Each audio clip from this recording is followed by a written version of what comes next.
একজন সাবেক মেয়র, ক্ষমতার খুব কাছের মানুষ, শেখ হাসিনার আত্মীয়। তারপর হঠাৎ এক রাতের মধ্যে সবকিছু ফেলে দেশ ছাড়ার সিদ্ধান্ত।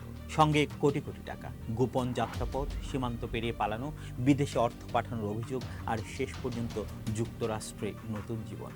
এই পুরো ঘটনাটা শুনলে অনেকের কাছেই সিনেমার গল্প মনে হতে পারে, কিন্তু এসব তথ্য উঠে এসেছে বিভিন্ন সাক্ষ্য, সংশ্লিষ্ট ব্যক্তিদের বক্তব্য এবং যুগান্তরের অনুসন্ধানী প্রতিবেদনে।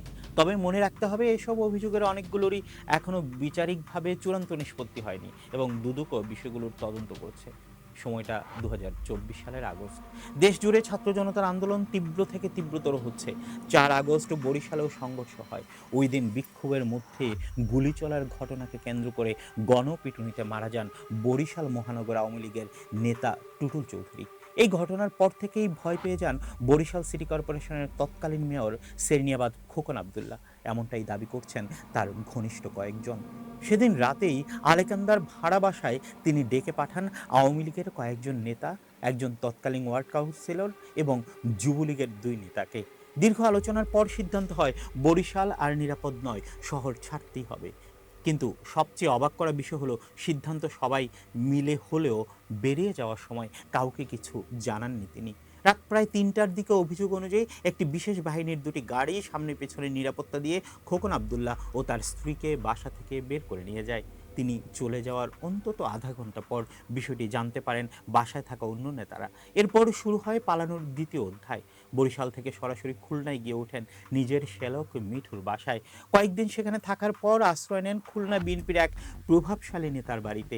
এখানেই ঘটনাটা নতুন মোড় নেয়, কারণ অভিযোগ রয়েছে আওয়ামী লীগ সরকারের সময়ে মংলা বন্দরের ব্যবসা বাণিজ্যে সেই বিএনপি নেতাকে বিভিন্নভাবে সহযোগিতা করেছিলেন খোকন আবদুল্লাহ। তিনি নিজেও ছিলেন মংলা বন্দর স্টিভডের অ্যাসোসিয়েশনের সভাপতি এবং সমুদ্রগামী জাহাজে বিভিন্ন পণ্য সরবরাহের ব্যবসার সঙ্গে জড়িত ছিলেন। অর্থাৎ রাজনৈতিক বিভাজনের বাইরে ব্যবসায়িক সম্পর্কই তখন তার নিরাপদ আশ্রয়ের পথ খুলে দেয়, এমনটাই প্রতিবেদনে দাবি করা হয়েছে। এবার আসি সবচেয়ে আলোচিত অভিযোগে। খোকন আবদুল্লাহ বরিশাল ছাড়ার আগে রাত ১২টা থেকে ভোর ৩টা পর্যন্ত প্রায় ৩ ঘন্টা সময় পান প্রস্তুতির জন্য। এই সময় তিনি নাকি বাসায় থাকা নগদ অর্থ ও স্বর্ণালংকার বেগে ভরেন। কাপড় চোপড় প্রায় কিছুই নেননি তিনি। তার তৎকালীন এপিএস রুবেলের বরাত দিয়ে দাবি করা হয়েছে সেই বেগে ছিল প্রায় ১৬ কোটি টাকা। এই টাকার পরিণতি নিয়েও রয়েছে বড় অভিযোগ। প্রতিবেদন অনুযায়ী খুলনায় থাকার সময় হুন্ডির মাধ্যমে সেই অর্থ মালয়েশিয়ায় পালিয়ে যাওয়া এক যুবলীগ নেতার কাছে পাঠানো হয়। পরে সেখান থেকে অর্থ যায় সিঙ্গাপুরে।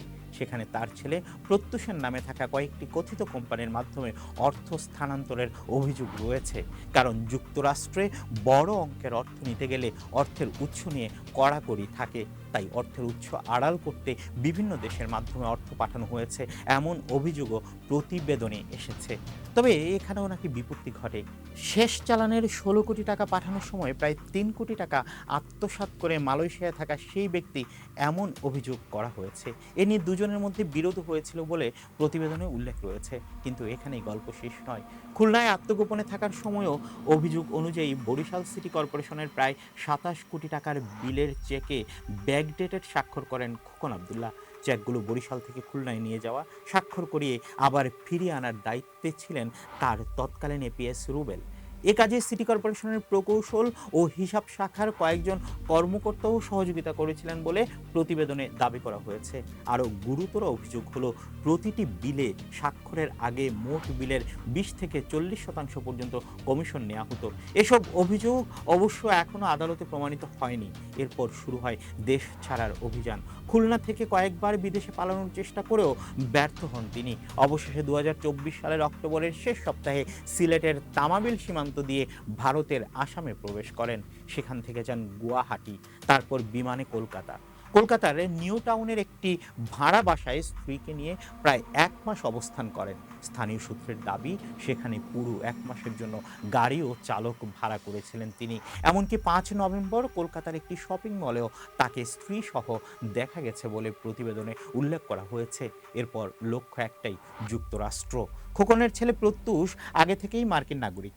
ফলে ডিসেম্বরের শুরুতে কলকাতা থেকে বিমানে যুক্তরাষ্ট্রের টেক্সাসে চলে যান খোকন ও তার স্ত্রী। এরপর সামনে আসে আরও কিছু নতুন তথ্য। টেক্সাসে অবস্থানরত কয়েকজনের দাবি অনুযায়ী তারা সেখানে বিনিয়োগ করেছেন একটি ডিপার্টমেন্টাল স্টোর ও একটি পেট্রোল পাম্পে। এছাড়া ছেলের নামে আগে থেকেই থাকা দুটি বাড়ির একটিতে বসবাস করছেন তারা। প্রতিবেদনে আরও দাবি করা হয়েছে যুক্তরাষ্ট্রে বিশেষ বিনিয়োগ ভিত্তিক ভিসার সুযোগ নিয়ে সেখানে অবস্থান করছেন এবং ভবিষ্যতে নাগরিকত্বের চেষ্টাও করছেন।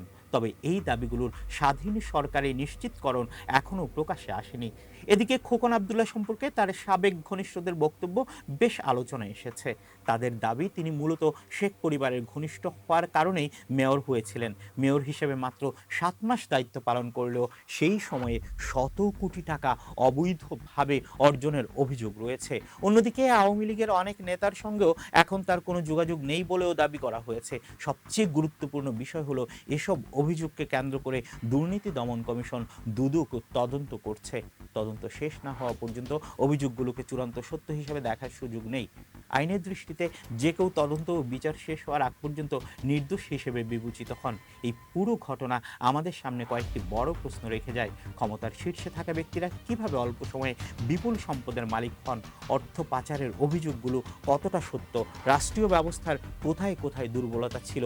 আর তদন্ত শেষ হলে আদৌ কি এসব অভিযোগের পূর্ণ সত্য বেরিয়ে আসবে? এই প্রশ্নগুলোর উত্তর সময়ই দিবে। তবে একটা বিষয় পরিষ্কার, বাংলাদেশের সাম্প্রতিক রাজনৈতিক পরিবর্তনের পর শুধু ক্ষমতার পালাবদল হয়নি, বরং একের পর এক প্রভাবশালী ব্যক্তিকে ঘিরে বহু পুরনো অভিযোগও নতুন করে আলোচনায় এসেছে।